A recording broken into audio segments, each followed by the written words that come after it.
Hello everyone. Ito pala ang aking mga halaman, indoor and outdoor. Pwede naman yan, depende lang yun sa inyong pag-aalaga.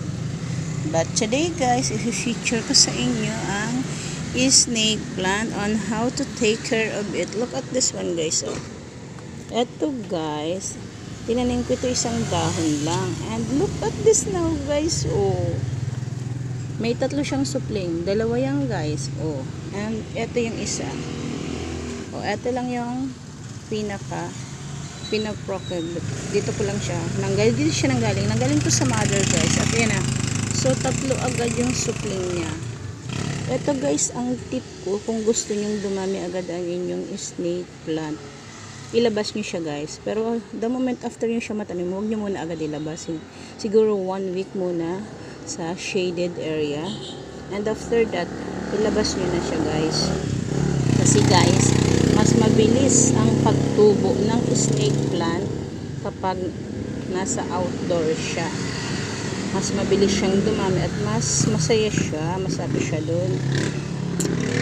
Tsaka guys, hindi nyo siya pwedeng diligin araw-araw, mamamatay yan kapag daily nyo dinilig. So don't water it daily.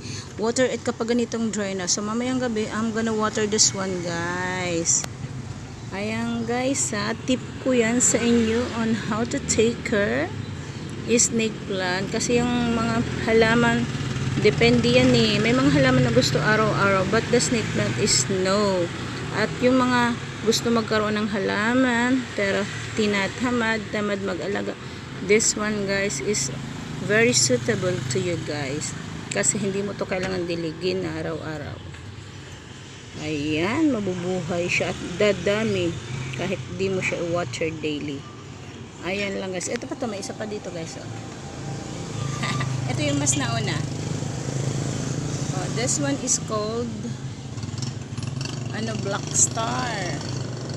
I'm wondering kung bakit wala siyang dilaw yung paligid niya. So let's see kapag lumaki kung magkakaroon ng dilaw. Deep black green yung dahon niya. Dapat golden yellow yung gilid. So now wala pa siyang golden yellow. So let's see kung kailan magkaroon. Ayan lang guys. Thank you for watching. Bye bye.